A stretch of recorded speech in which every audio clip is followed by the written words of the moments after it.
My sister claimed I was a danger to my own kids, so I made sure she lost custody. I'm a 34-year-old single dad to two amazing kids, my son who's 8, and my daughter who's 5. Life hasn't always been easy, but I've worked hard to build a stable, happy home for us.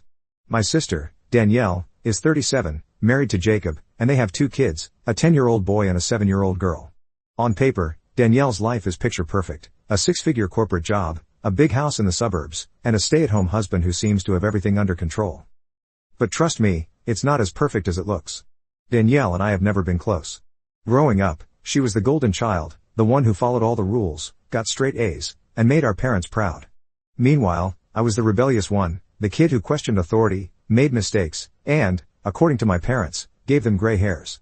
Danielle loved to rub her success in my face even back then. She was the kind of sister who'd get an A on a test and make sure to leave it where I'd see it, just to remind me how easy it was to be perfect. Our relationship didn't improve much as adults. Danielle's always had this superiority complex. She likes to pretend she's offering helpful advice, but it's always been thinly veiled criticism of my choices. When I decided to become a freelance graphic designer, she told me it was a hobby job and asked if I'd thought about what kind of example I was setting for my kids. When my son took up dance instead of soccer, Danielle acted like I doomed him to a life of bullying. And don't even get me started on the time she asked if I was saving for therapy because my daughter's favorite color is black and not pink. That's just Danielle. The most recent family gathering is where things really started to spiral. It was a backyard barbecue at our parents' house, a rare occasion where everyone showed up.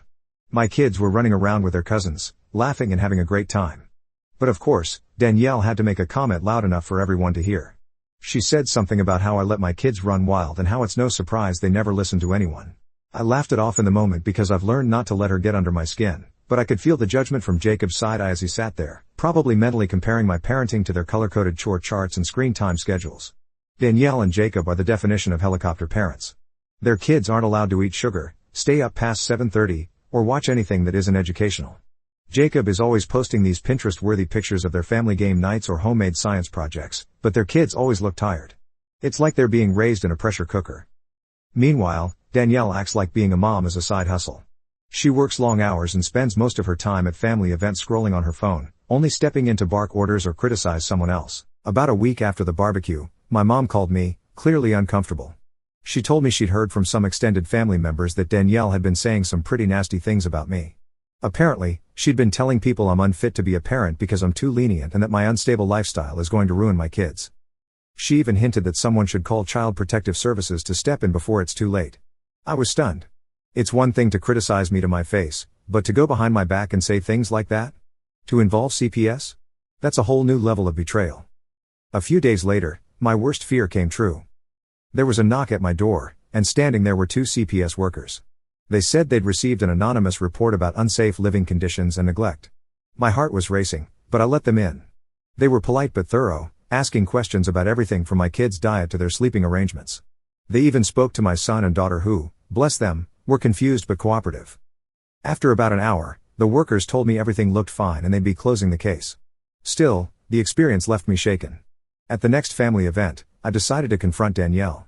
I didn't accuse her outright, but I asked if she knew anything about the CPS report. She smirked and said something about how people just want what's best for the kids, and sometimes it takes an outsider to see the bigger picture. It was all I could do not to scream. My parents were furious when they found out, but they refused to cut ties with Danielle, saying it was important to keep the family together. Jacob, of course, stood by his wife, claiming they'd only ever acted out of love because I'm too selfish to put my kids first. That's when I knew I couldn't trust them. I started keeping a journal of everything. Every passive-aggressive comment. Every questionable thing I noticed about their parenting. At family gatherings, I started paying closer attention to their kids who seemed more withdrawn every time I saw them.